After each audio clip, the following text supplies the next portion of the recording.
Thirsty, what's good, y'all? How's y'all morning starting off for me? It's Monday morning. Hopefully you're doing good.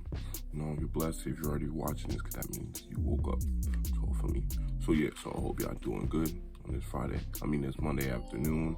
Good things to come this week. And yeah, so today for me, we're going to talk about a little bit of basketball. NBA, I don't really watch college. Sidebar, I tried to make this video. I had this video recording other stuff the other day, but something was going on my phone and stuff like that. Y'all know my situation with my phone. So yeah, so I'm redoing this. I'm gonna quick speed it up a little bit. I ain't gonna make it too long. But for me, I don't really watch college. I don't watch NCAA and stuff like that. All I know is the men. I think both of them, men and women, are the big four right now. I said now. That's crazy. I think it's the big four now. And I know LSU played Iowa today. So obviously, you know, that's a rematch of and the women's championship from last year with Caitlin Clark, Angel Reese. I'll probably tune into that and may do a reaction video on that. So for me, let me know, see that. And then, so today I'm just going to be running through the NBA. You know, the regular season about to be over. Playoffs about to come. Feel me? We're gonna look up the matchups, seed in, play in, talk about all them things of that sort, you know.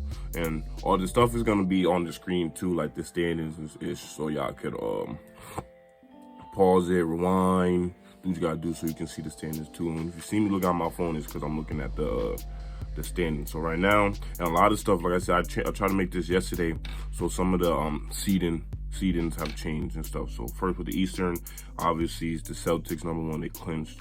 Bucks 2, Cavs, Knicks 4, Magic 5, Pacers 6, and those are the teams that's already right now. The playoffs start right now. Those are teams of the playoffs.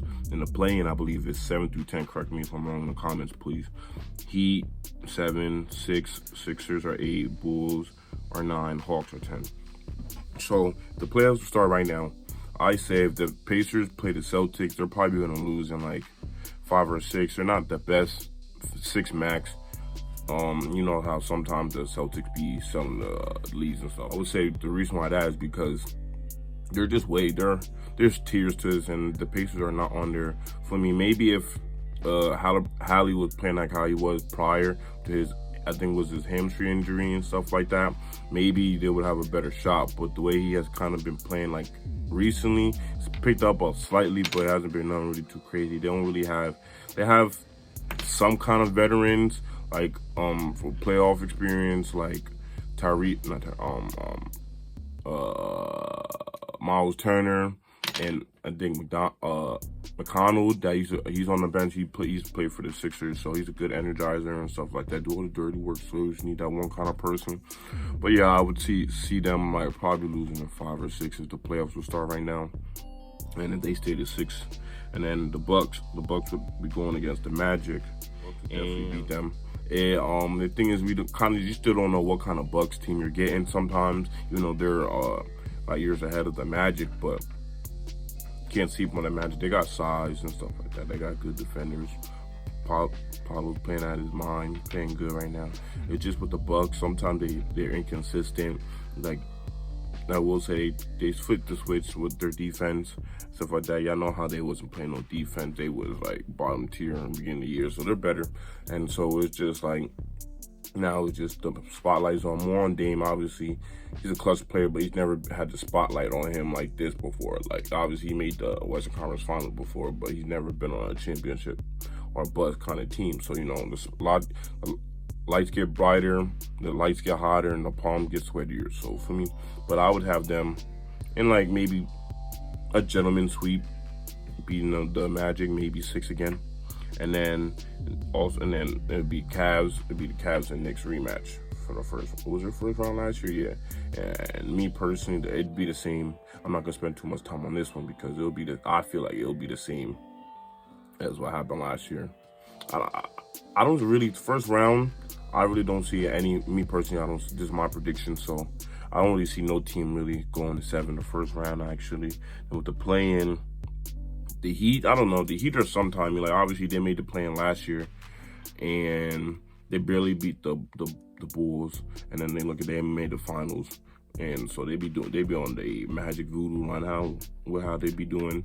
And then with the Sixers, depending on when Joel B come back and what kind of Joel B they'll be getting. Shout out Tyrese Maxey, well-deserved All-Star, and for at least keeping this team afloat, you know, giving them opportunity for a fighter chance. And then Bulls and the Hawks, and I ain't really gonna, you know, who really cares about them, because, you know, I feel like obviously they've been playing, I will say the Hawks have been playing better without Trae Young, so I feel like they might try to offload him this season, just off season. So the Bulls I just feel like they should have been blew up. It's Western Conference. The Western Conference, and like I said, yesterday when I was watching this, while I was making this, the Timberwolves are first seed. The Timberwolves and the Thunder were tied for the best record. But now it's the Thunder. Like I said, all just gonna be on the screen. Thunder, there's number 1. Nuggets are number 2. Since the Timberwolves lost yesterday, they're number 3.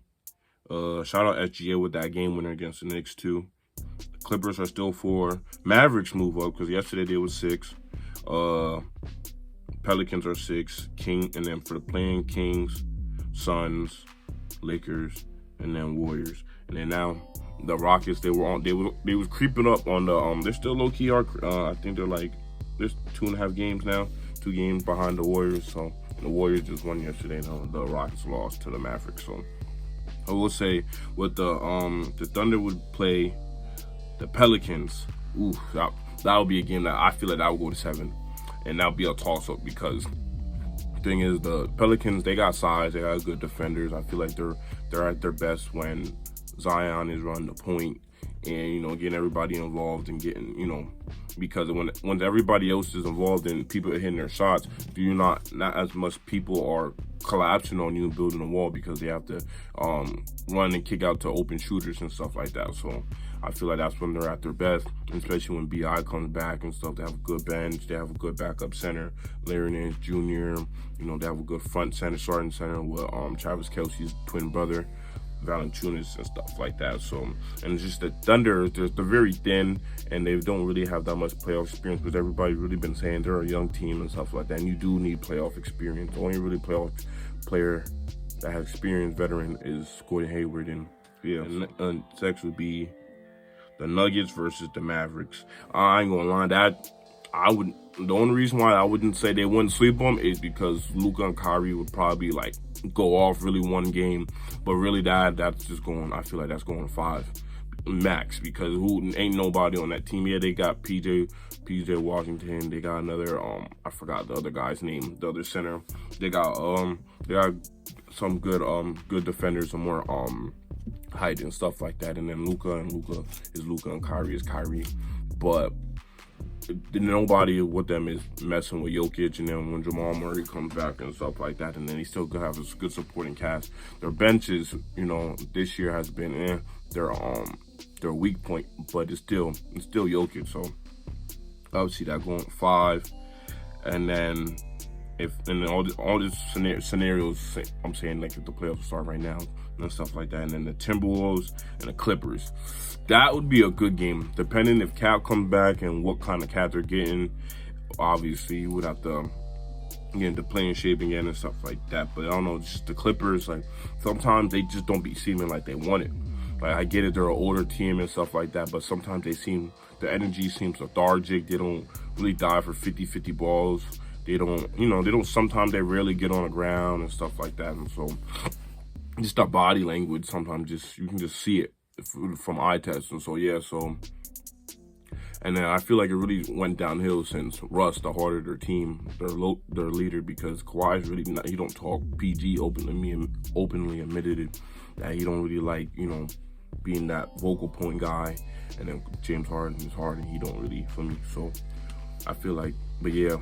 And the thing is, they have the team, they have the bigs, they have the defenders and stuff like that. So it's like, the only reason why they can't get it done is because, I don't know, obviously health is number 1, especially for the Clippers. And then you just gotta have more urgency. You would expect you want more urgency, especially like for the Clippers, you know, they finally just made their first Western Conference Finals, and you think, especially with them wanting to win a ring, because I believe so they're moving into their new stadium next year and stuff like that. So what best way to break in their stadium by dropping their first banner, you know?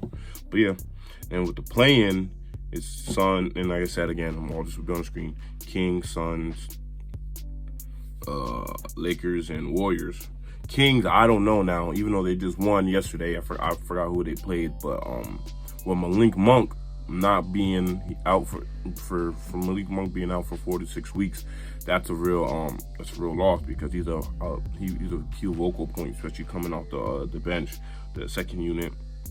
Suns, I don't know, because obviously their fourth quarter woes, like they can't really, I don't know, they seem like they don't really can't put together in the fourth quarter because they don't have a playmaker. And I feel like a lot of times, like first with Bradley Beal, I feel like Bradley Beal, a lot of times he just stands in a corner, he's not really catching a rhythm, so you can't expect. And then a lot of times when KD and Booker are on the bench, obviously Bradley Beal's running with the second unit, so you can't really expect somebody to catch a rhythm or, like, you know, run a second unit when they've only taken like maybe 2-3 shots in the last like 7 minutes to stand in a corner and stuff like that. So I don't know. And then they're very thin at the big man. Obviously Nurkic, but outside of that, Bobo's like, I don't know, Bobo's skinny. So and at least the Lakers and Warriors.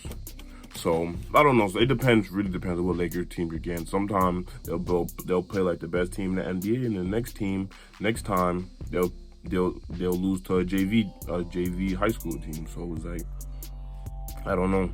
And obviously the Lakers, like AD has been playing well this year, and he's been healthy, so salute to him and his conditioning. That was always been a major question mark on his career.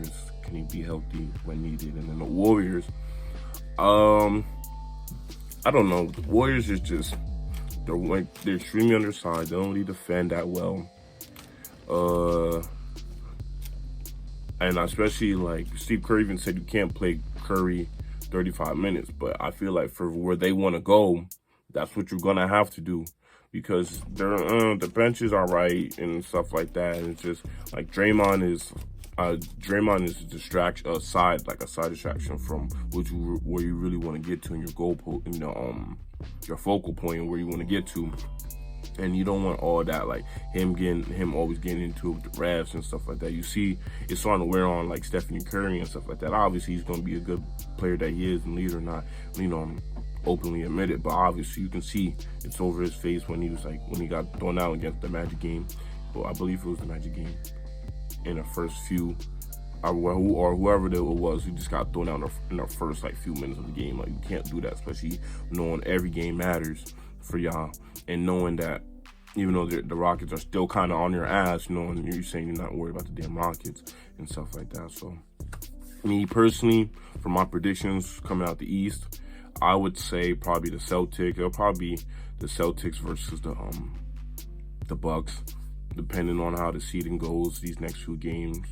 Because most of the teams only got like a few games left. So, and then coming out the West, I would literally say in the conference finals, it'll probably be, again, depending on seeding. I think it'd be the Nuggets versus the